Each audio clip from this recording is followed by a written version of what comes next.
3 tahun yang lalu ketika ada rapat internal di sebuah lembaga negara yang saya hadir, saya membuat kesimpulan yang dipublikasi di dalam media sosial Bosman beberapa hari setelahnya. Dengan terang-terangan Bosman mengatakan untuk aplikasi layanan transportasi, maka Grab adalah pemenangnya. Gojek akan beralih ke payment system, yaitu fokus ke GoPay-nya. Inilah informasi di tahun 2017, jauh sebelum semua terjadi seperti sekarang ini. Pertengahan tahun 2020 kemarin, di masa COVID yang membuat work from home di wilayah kota besar, Bosman meluncurkan gosip bahwa Facebook bukan media sosial nomor 1 di tahun 2025. Bahkan bisa hanya setengah pengguna aktifnya dibandingkan sekarang. Dan pemenangnya nanti adalah TikTok. Di November 2020, Elon Musk oleh Bosman dikatakan akan menjadi orang kaya nomor 1 di dunia. Dan sebaiknya invest di usaha Elon Musk yang miliki atau dia kelola. Semua ini hanya prediksi bisnis yang bisa dibaca dari tren. Kalahnya Trump mengecewakan saya. Tapi memang politik banyak unsur di dalam menganalisa, bukan hanya popular vote. Singkat cerita, impian saya mencari sekondan dalam perang melawan komunis Tiongkok dan globalis bersama Trump musnah. Trump selesai. Kita fight sendirian. Nggak apa-apa. Seru malahan. Bosman ini untuk perang dengan komunis Tiongkok dalam economic approach strategi yang dipakai Tiongkok soft powernya sudah sangat siap untuk antisipasinya. Juga untuk lawan globalis. Setelah menang baru nanti sikat Amerika. Tetapi sekarang keoknya Amerika tanpa Trump, yowis. Amerika baru sekarang ini. Kita bahas di lain kesempatan. COVID dikatakan Bosman beritanya akan turun di seluruh dunia karena telah berhasil untuk memukul Trump.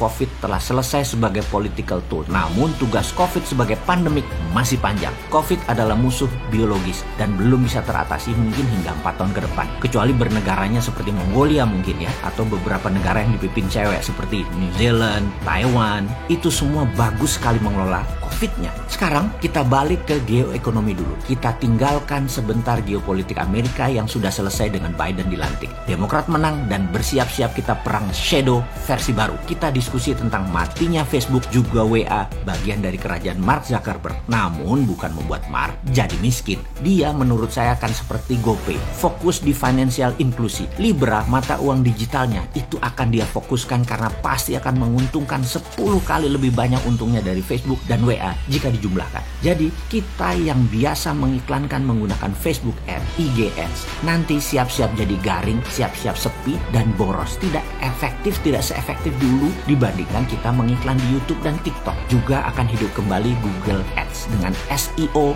versi barunya, Search Engine Optimizer-nya. Kesimpulan, kalau dalam 3 tahun yang lalu si Sontoloyo ini mengatakan bahwa dalam tingkat ASEAN, Grab is the winner dalam aplikasi transportasi, kemudian Gojek geser ke GoPay sebagai MVP atau most valuable produk mereka, bukan online transportation lagi, dan GoPay the winner di e-money. Maka sekarang iklan berbayar, tempat pebisnis beriklan akan dimenangkan oleh TikTok dan YouTube, mengalahkan FB Ads dan IG Ads. Mark Zuckerberg pasti akan mempivot bisnis FB ke Libra dengan segera, digital currency. Nah, disinilah swasta besar yang dalam bahasa Bosman adalah globalis cabal memainkan dunia. Bayangkan, negara itu lebih berdaulat dari korporasi. Namun banyak negara yang dikelola dengan manajemen lemah, tidak berdaulat. Jangankan lawan negara kuat, lawan big giant corporation aja keok. Google bisa lo kendalikan sebuah negara, FB, IG, WA bisa kendalikan sebuah negara. Banyak negara takluk karena rakyatnya sudah tergantung 99% terhadap giant corporation yang menggurita bagaikan kaki oktopus. Jadi kalau dalam Mardigunation kita akan menyarankan pemerintah swasta terbitkan Libra, terbitkan Bitcoin, apa dasarnya? Kemudian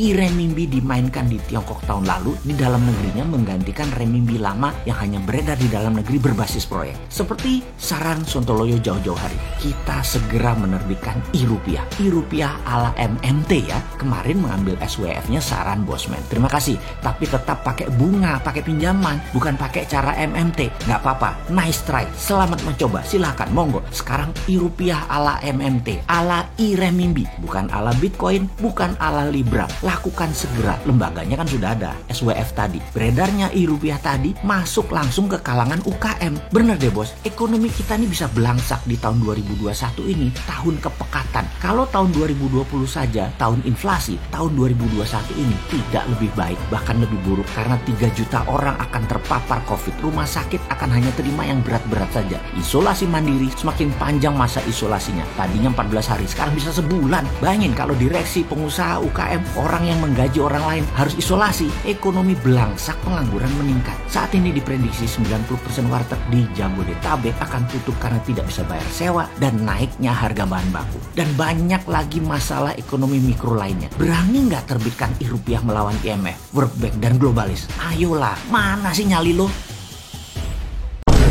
Time to plan and action. Sudah terlalu banyak isu ekonomi buruk di negara ini. Stop, saatnya Anda tahu wealth profile bisnis yang cocok untuk kepribadian Anda dan menambah penguasaan baru dalam mengelola cash flow Anda. Ambil peluang ini, ikuti Bosman Tour 2023. Solo, Malang, Tangerang, Road to Billionaire. Selamat bergabung.